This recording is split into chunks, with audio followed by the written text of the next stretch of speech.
শ্রীমদ্ ভগবত গীতা প্রথম অধ্যায় সৈন্য দর্শন যোগ বা বিষাদ যোগ।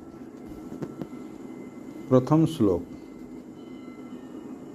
শ্রী ধৃতরাষ্ট্র উবাচ ধর্মক্ষেত্রে কুরুক্ষেত্রে সমবেতা যুযুৎসবঃ মামকাঃ পাণ্ডবাশ্চৈব কিং কুর্বত সঞ্জয়। ধৃতরাষ্ট্র বলিলেন, হে সঞ্জয়, ধর্মভূমিরূপ কুরুক্ষেত্রে যুদ্ধ করিতে অভিলাষী আমার পুত্রগণ ও পাণ্ডুপুত্রগণ সমবেত হইয়া কি করিলেন? এই প্রশ্নটি ধৃতরাষ্ট্র সঞ্জয়ের কাছে রেখেছেন।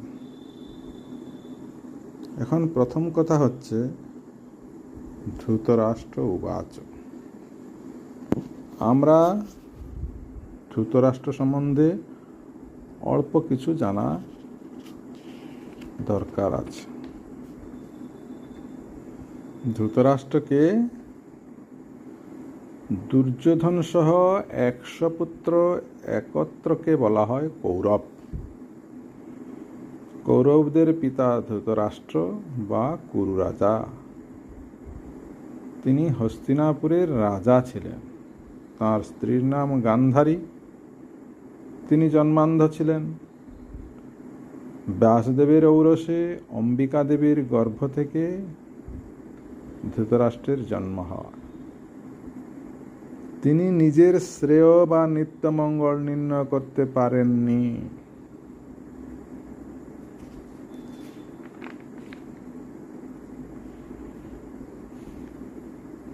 গীতার প্রারম্ভে আমরা ধৃতরাষ্ট্র উবাচ শব্দটি পেলাম। বলুন তো, ধৃতরাষ্ট্র উবাচ প্রথমে কেন বলা হলো? ব্যাসদেব কেন রচনা করলেন? কারণ সংগ্রামস্থলে ভগবান ও ভক্ত অর্জুনের মধ্যে যে সংবাদ হয়েছিল, তাহার সঙ্গতি জন্য মহামুনি ব্যাসদেব ধৃতরাষ্ট্র উবাচ কথা উল্লেখ করেছেন। যে রাষ্ট্রকে ধরে আছে সেই ধৃতরাষ্ট্র, অর্থাৎ অত্যন্ত মায়াবদ্ধ জীব। দেহ ও গৃহে রাজা হলে নিজের রাজ্যে অত্যন্ত আসক্ত হয়ে থাকে। আমরা কিছুটা ধৃতরাষ্ট্র সম্বন্ধে জানতে পারলাম। এবার আমরা আসি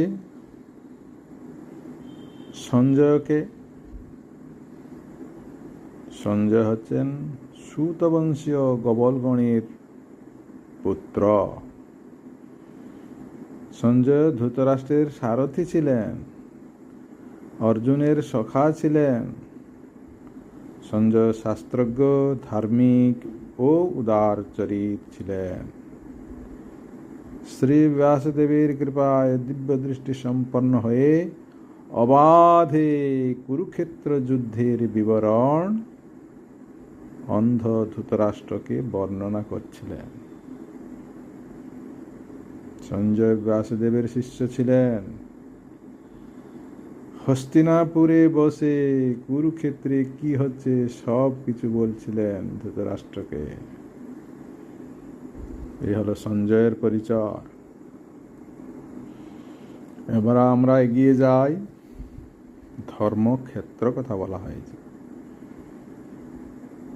ধর্মক্ষেত্র কি না? কুরুক্ষেত্রই ধর্মক্ষেত্র। কৃষক যেরূপ প্রচুর পরিমাণে ধান উৎপাদন জন্য ধানের আকার বিশিষ্ট শ্যামা ঘাসকে নাশ করে ধান্যকে পালন করে, তদ্রূপ ভগবান শ্রীকৃষ্ণ ধর্মক্ষেত্রের বিরোধী ধর্মাভাস অধার্মিক ধৃতরাষ্ট্রপুত্র দুর্যোধনাদিকে সংহার করিয়া ধর্মাবতার যুধিষ্ঠিরকে পালন করিয়াছিলেন। পাণ্ডবরা ধর্মের প্রকৃত মশালধারী।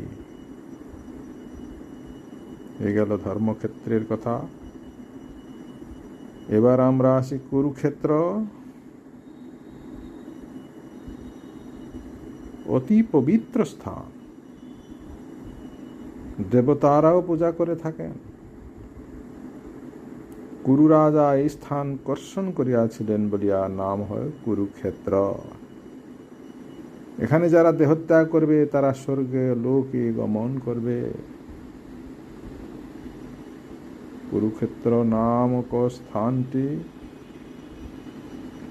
অত্যন্ত রমণীয়। আমরা গীতার প্রথম শ্লোকে ধৃতরাষ্ট্র, সঞ্জয়, ধর্মক্ষেত্র, কুরুক্ষেত্র